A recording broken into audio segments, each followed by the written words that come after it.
Hello guys, welcome back to the reality pulse. तो आज हम डिस्कस करने जा रहे हैं कि जो ईरान में इस समय प्रोटेस्ट चल रहे हैं और उन्हें आप देखेंगे तो गल्फ कंट्रीज़ की जो मीडिया न्यूज़ एजेंसी है उन्होंने इसे कवर करा है, इंडिया की न्यूज़ एजेंसी ने कवर करा है, एशियन न्यूज़ एजेंसी ने भी इसे कवर करा है और बीबीसी ने भी इसे कवर करा है। तो आप देख पाएंगे वर्ल्ड लेवल पर ये पूरी खबर को हर न्यूज़ आउटलेट्स कवर कर रहा है कि ईरान में जो प्रोटेस्ट हो रहे हैं वो किस तरीके से उसके जो 2022 में प्रोटेस्ट हुए थे उसके बाद अब तक का सबसे भयानक और ख़तरनाक प्रोटेस्ट सामने आया है। और उसको लेकर जो अमेरिकी राष्ट्रपति हैं ट्रंप का कहना है साफ साफ कि अगर जो ईरान है अगर उसने इन प्रोटेस्ट को दबाना शुरू करा, लोगों को मारना शुरू करा, तो फिर हम ईरान में तख्ता पलट कर सकते हैं।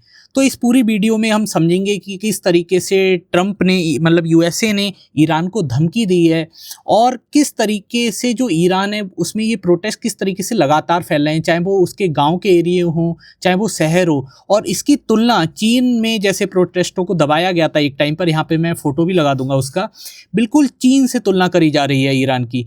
तो बिना किसी देरी के इस टॉपिक को डिटेल में एक्सप्लेन करते हैं।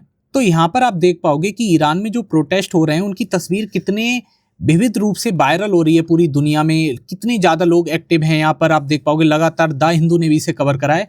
और ऐसा क्यों हो रहा है? क्योंकि वहाँ पर लगातार ईरान में महंगाई बढ़ रही है, लगातार आर्थिक रूप से बेरोजगारी बढ़ रही है। और ऐसा क्यों हो रहा है? क्योंकि अमेरिका और यूरोपियन कंट्रीज़ ने ईरान पर प्रतिबंध लगाए हुए हैं। और देखिए यहाँ पर वही लिखा हुआ है कि ईरान में हाल ही में बड़े पैमाने पर विरोध प्रदर्शन शुरू हो गए हैं, शहरों और ग्रामीण इलाकों में ये फैल रहे हैं। लेकिन एक तरफ ईरान का साथ में ये भी कहना है कि इसके पीछे कहीं ना कहीं अंग्रेज लोगों का हाथ है, यानी कि वेस्ट का हाथ है, यूरोपियन कंट्रीज़ का हाथ हो सकता है, यूएसए का हाथ हो सकता है। लेकिन कहा यह जा रहा है मोटे तौर पर अगर हम देखें कि महंगाई, बढ़ती आर्थिक कठिनाइयां और सरकारी नीतियों के खिलाफ सड़कों पर उतरकर लोग अपना गुस्सा व्यक्त कर रहे हैं। इसका अगर मेन रूप है वो सामने तो ये आ रहा है, लेकिन ईरान का ऐसा कहना है कि ईरान कह रहा है कि इसे यूएस भड़का रहा है एक तरीके से। और इसके लिए अब हम अगर इस प्रोटेस्ट को दबा रहे हैं तो यूएस खुलकर इन प्रोटेस्ट का समर्थन करने के लिए सामने आ गया है। तो आइए सबसे पहले अब ये समझते हैं कि ये जो प्रोटेस्ट हुए हैं इनका थोड़ा बैकग्राउंड को समझने की कोशिश करते हैं। तो देखिए यहाँ पर मैंने आर्टिकल भी लगा रखा है, ये 2022 के आर्टिकल यहाँ पर आप देख पाएंगे, सितंबर 2022 का आर्टिकल है। तो 2022 में क्या हुआ था, हिजाब विरोधी प्रदर्शन हुए थे, पूरे ईरान में हुए थे व्यापक तौर पर। और ये लोगों ने मतलब जो महिलाएं थी उन्होंने बाल काट दिए थे, हिजाब रखना बंद कर दिया था, मतलब पहनना बंद कर दिया था। और एक तरीके से पूरी सोसाइटी में हलचल हो गई थी ईरान के। पिछले कुछ वर्षों में ईरानी अर्थव्यवस्था कई संकटों से जूझ रही है, जिससे नागरिक असंतोष लगातार बढ़ रहा है। अब देखिए कहीं भी जो ईरान है वो ट्रेड भी नहीं कर पा रहा है। अगर भारतीय कंपनियां ईरान से ट्रेड करना चाह रही हैं क्रूड ऑयल का, तो ट्रंप लगातार भारत पे भी टैरिफ लगाते रहे हैं। तो इस वजह से भारत भी ईरान से बहुत कम तेल मतलब कि आयात कर रहा है, ज़्यादातर वो रशिया वगैरह या यूएसए से आयात कर रहा है। तो इसी के साथ साथ एंटी हिजाब प्रोटेस्ट भी लगातार 2022 से खुलकर सामने आ गए। और उस समय एक लेडी थी, उनकी डेथ हो गई थी, वो 22 साल की थी, महासा अमीनी करके नाम था उनका। उसके कारण भी ये प्रोटेस्ट पूरी तरीके से ईरान की पूरी सोसाइटी में फैल गए थे, चाहे वो ग्रामीण सोसाइटी हो चाहे वो उसकी शहरी मतलब लोगों, हर जगह ये फैल गए थे खुल के।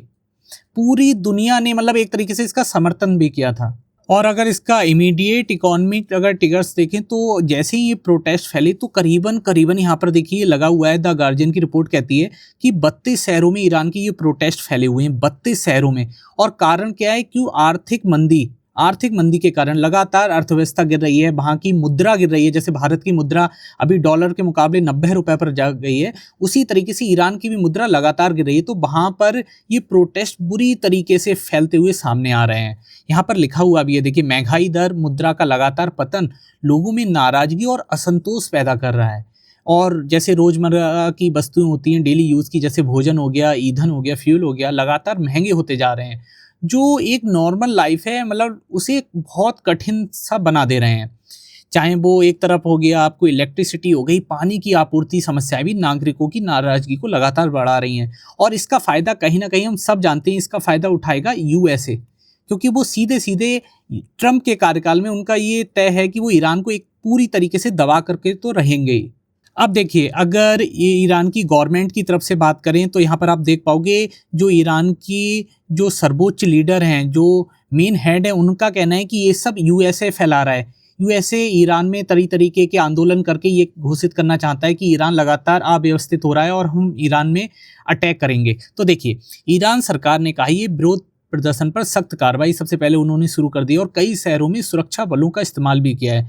प्रदर्शनकारियों की जो गिरफ्तारियां हुई हैं, हिंसा हुई है और आंदोलनकारियों पर दबाव बनाने की नीति अपनाई गई है।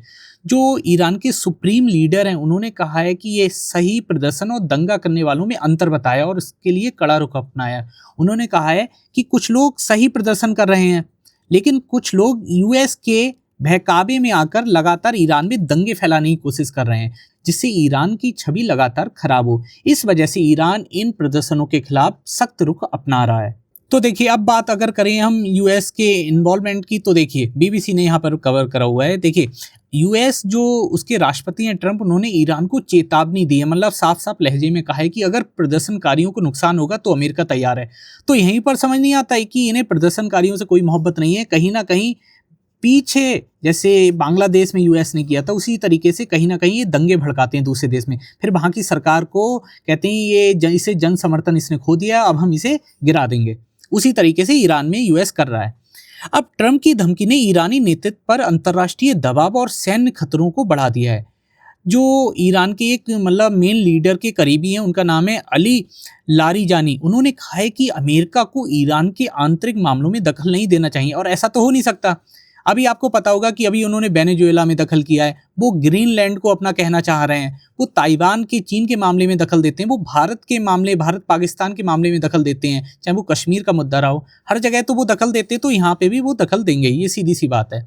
अब देखिए, ईरान ने अमेरिकी हस्तक्षेप को खारिज किया है और चेतावनी दी है कि ये क्षेत्रीय संकट बढ़ाएगा। क्षेत्रीय संकट कैसे?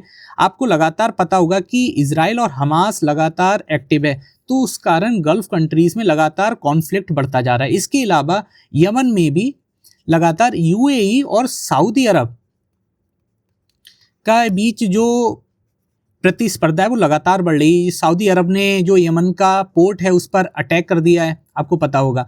तो इस तरीके से लगातार छोटे छोटे युद्ध चल रहे हैं। उसके बीच में अगर ईरान के साथ कुछ ट्रम्प करते हैं तो ये पूरी तरीके से गल्फ कंट्रीज में एक तरीके से आग लग जाएगी, ये समझ लीजिए। और अगर ऐसा होता है तो क्रूड ऑयल महंगा होगा, और क्रूड ऑयल अगर महंगा हुआ तो महंगाई पूरी दुनिया में चरम स्तर पर पहुंच जाएगी। आप समझ पा रहे हो? तो वही यहाँ पर पूरी बात दर्शाई जा रही है। आइए अब इसके जो अभी वायलेंस फैला है, जो ये दंगे फैले हैं, इसके बारे में थोड़ी बात करते हैं। तो मेनली ये जो ईरान है उसके पश्चिमी प्रांतों में ये वाले दंगे हुए हैं, वहाँ पर अधिकतर मौतें हुई हैं, सुरक्षा बलों द्वारा अटैक, मतलब उन पर गोलियां चलाई गई हैं और मतलब दर्जनों लोगों को घायल बताया जा रहा है और कई शहरों में सैकड़ों प्रदर्शनकारी गिरफ्तार किए गए। इसके अलावा करीबन 133 लोगों को गिरफ्तार किया गया है, अगर वहाँ की एजेंसी की हम माने, जो कुर्दिश संगठन की एजेंसी उसकी अगर माने तो। यहाँ पर आप देख भी पाओगे, बीबीसी का आर्टिकल है, Trump warning over the Iran protest, कि ट्रम्प ने साफ साफ कहा कि अगर इसी तरीके से प्रदर्शनकारियों के साथ अन्याय किया जाएगा, उन्हें गिरफ्तार किया जाएगा, उनकी मौतें होंगी, तो हम सीधे सीधे ईरान में दखल देंगे। आइए अब ये ईरान का और जो मिडिल ईस्ट है इसका रीजनल फैक्टर समझने की, स्ट्रेटेजिक फैक्टर समझने की कोशिश करते हैं। तो देखिए, 2023 में जो गाजा युद्ध शुरू हुआ था उसने ईरान के सहयोगी हमास, ठीक है, और इजराइल, मतलब जो है यूएसए का सहयोगी, उनके बीच तनाव बढ़ गया था। एक तरफ से यूएसए सपोर्ट कर रहा था इजराइल को और दूसरी तरफ से ईरान सपोर्ट कर रहा था हमास को लगातार। तो इस तरीके से ये तनाव धीरे धीरे, मतलब शीत युद्ध की तरह एक धीरे धीरे चल ही रहा था। अब इजराइल और यूएस हवाई हमलों ने ईरान की क्षेत्रीय स्थिति को लगातार कमजोर कर दिया, क्योंकि कुछ टाइम पहले ही इजराइल ने ईरान में अटैक किया था, आपको पता होगा, 1-1.5 साल पहले, और मतलब बहुत तबाही मचाई थी। वहीं अगर आर्थिक और सैन्य दबावों ने भी आंतरिक असंतोष और हिंसा को तेज कर दिया और लगातार वहाँ पर जो दंगे फैलाए जा रहे हैं, चाहे वो किसी भी तरीके से हो, उसके कारण भी लगातार ईरान में प्रॉब्लम सामने आ रही है खुलकर। तो आइए अब ये समझने की कोशिश करते हैं कि फ्यूचर में आने वाले कुछ दिनों में मतलब किस तरीके की घटनाएं घटित हो सकती हैं। कुछ कुछ मतलब लक्षण पता चल जाते हैं ना, उन्हीं को थोड़ा डिस्कस कर लेते हैं। यहाँ पर आप देख भी पाओगे, ये पूरा मैप है ईरान का।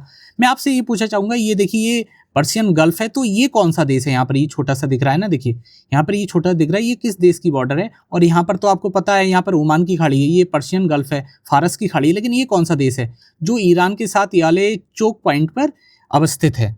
तो देखिए, यदि आर्थिक संकट और प्रदर्शन लगातार ईरान में जारी रहे और यूएस ने इन्हें पीछे से सपोर्ट भी किया अगर ना, तो लगातार ये छोटी सी घटना बहुत बड़ी घटना में कन्वर्ट हो सकती है और वहाँ पर एक सोसाइटी में अनस्टेबिलिटी भी मतलब एक खतरे में आ जाएगी। और अगर इंटरनेशनल प्रेशर की बात करें तो ईरानी नीतियों और आर्थिक सुधारों में भी बदलाव संभव हो सकता है। और कुछ लोग ये भी कह रहे हैं, जो ईरान के सुप्रीम लीडर हैं वो भी मॉस्को से लगातार मतलब रूस से संपर्क बनाए हुए हैं कि अगर यूएसए अटैक करेगा तो वो कैसे भी करके रूस भाग सकें। आप समझ पा रहे हो, मतलब जैसे वेनेजुएला में भी हुआ है, आपको पता होगा। वहीं अगर बड़े पैमाने पर हिंसा और गिरफ्तारी होती है तो इससे पॉलिटिकल इनस्टेबिलिटी और नागरिक असंतोष भी लगातार बढ़ेगा, जिससे क्या होगा, एक जैसे ईरान में क्रांति हुई थी अब से 20-30 साल पहले, उस तरीके से दोबारा क्रांति सामने आ सकती है।